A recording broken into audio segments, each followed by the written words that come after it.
A quarta questão, pessoal, ela também vai estar relacionada, como eu falei anteriormente, às articulações. Só que diferente da terceira, ela vai falar das articulações fibrosas. Ela está querendo saber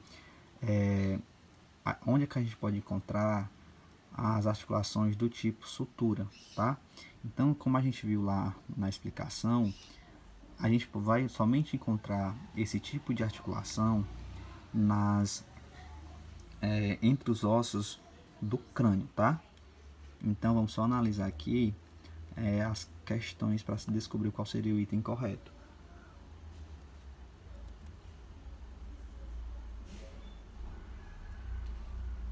Item A, entre a tíbia e a fíbula, não. Entre os ossos da costela externa, não. Entre os ossos dos pés, não. Entre os ossos da mão, não. Então seria o item E, entre os ossos do crânio. Quem marca o item E está correto. A quinta questão, pessoal, como vocês podem observar aí, estava querendo saber como é dividido o corpo humano, tá? Temos aí uma representação. Então a gente pode observar que o corpo humano ele pode ser dividido em cabeça, pescoço, tronco, membros superiores, onde a gente vai ter a raiz, no caso ombro, a parte livre braços, antebraço e mão, e inferiores. Raiz, no caso aí seria quadril, parte livre, coxa, perna e pé. Então, analisando aí os itens da questão, quem marcou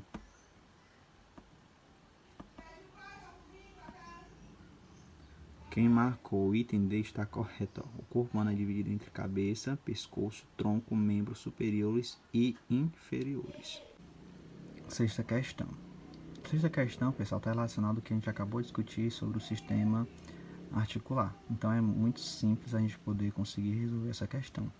Classifica as articulações de acordo com o tecido que conecta e os movimentos realizados pelas articulações. Então, vamos só analisar aqui a questão. Então, quais os itens aí que ele nos dá, né? Fibrosa, trocoide, cartilaginosa? Não. B, esférica, cartilaginosa e fibrosa? Não. C, sinovial, trixial e fibrosa? Não. Item D, carpais, fibrosa e sinovial? Também não. E o item E, articulações fibrosas, cartilaginosa e sinovial. Então, quem marcou o item E está corretíssimo.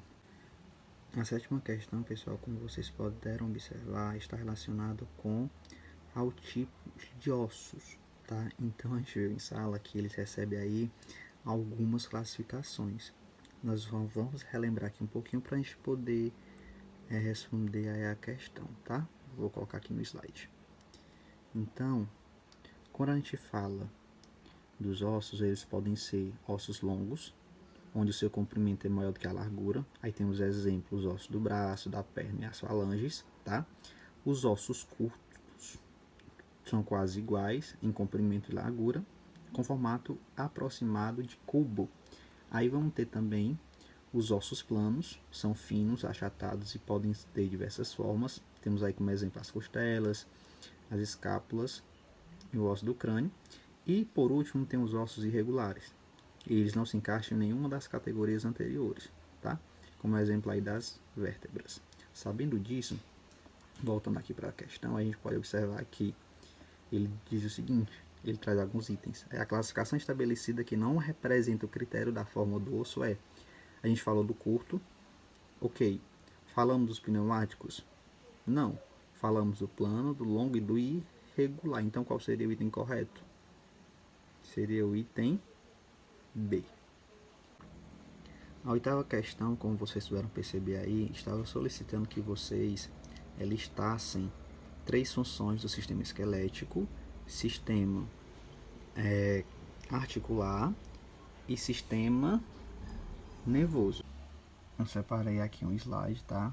Com esses exemplos aí das funções de cada sistema. Por exemplo, o sistema esquelético tem função de promover a movimentação, produzir células sanguíneas, proteger os órgãos e funcionar como reserva de minerais, tá?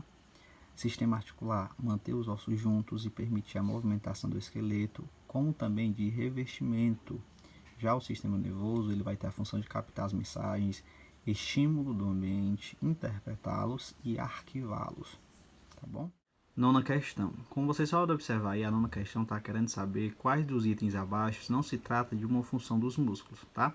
Para isso, eu separar aqui um slide para a gente dar uma olhadinha primeiro, para que a gente possa responder aí a 9ª questão. Então, vamos dar uma olhadinha aqui. Funções dos músculos. Produção de movimentos corporais, tá? Por exemplo, como andar e correr. Estabilização das posições corporais. No caso, a contração dos músculos esqueléticos estabilizam as articulações e participam da manutenção das posições corporais, como por exemplo de ficar em pé, ficar sentado, tá? O próximo ponto seria regulação dos ossos, do volume dos órgãos. Nesse caso, seria, por exemplo, a contração é sustentada das faixas anelares dos músculos lisos, pode impedir a saída do conteúdo de um órgão oco, tá? O próximo ponto seria movimentação de substâncias dentro dos órgãos. As contrações dos músculos lisos da parede dos vasos sanguíneos, por exemplo, eles regulam a intensidade do fluxo. Os músculos, eles também podem promover movimento de alimentos, de urinas, de gametas no sistema reprodutivo, por exemplo. E por último tem aí a produção de calor, que é quando o tecido muscular ele vai se contrair, produzindo calor, e grande parte desse calor liberado pelo músculo é usado na manutenção da temperatura corporal. Sabendo disso, a gente já pode ir aqui voltar para a questão e analisar aí os itens da mesma. A. Filtração de sangue. B. Fornecimento de calor ao organismo. C. Impulsionar o sangue. D. Realizar trabalho mecânico. E E. Locomoção. Quem marcou o item A está correto, tá? Não é uma função dos músculos, filtração de sangue. 10ª e última questão. A gente vai fazer aqui a leitura para a gente poder identificar o que é que a questão em si está solicitando. Leia atentamente o trecho da reportagem a seguir. Vinícius Júnior rompe ligamento do tornozelo. A lesão aconteceu aos 30 minutos do primeiro tempo, logo no principal momento de Vinícius Júnior no jogo. O brasileiro arrancou do meio de campo até a área, terminando a jogada com um chute perigoso para fora. Em seguida, ele caiu com dores e deixou o gramado pouco depois para a entrada de Acésio. Temos aqui a fonte, né? E vamos lá para a questão. A função da estrutura rompida localizada no tornozelo do atleta é... Então, ele está falando de quê, pessoal? Está falando aí, no caso da articulação, tá? Eu preparei aqui uma imagem para a gente poder verificar o que é que seria, então, essa lesão aí, tá? Temos aqui a imagem do tornozelo e o que seria rompido seria essa articulação. Então, bastava para a gente poder responder essa questão, a gente precisa saber qual é uma das funções, então, das articulações. Então, vamos analisar aqui. Item A, unir os ossos nas articulações, lubrificar as articulações. C, evitar o atrito entre os ossos. Todas as respostas anteriores. Ligar os ossos aos músculos. Quem marcou o item A está correto, porque uma das principais funções das articulações é essa, fazer a união dos ossos, tá bom? Então, pessoal, essa foi a nossa correção, tá? Da primeira atividade domiciliar. Espero vocês para que a gente possa dar continuidade nas correções das próximas atividades.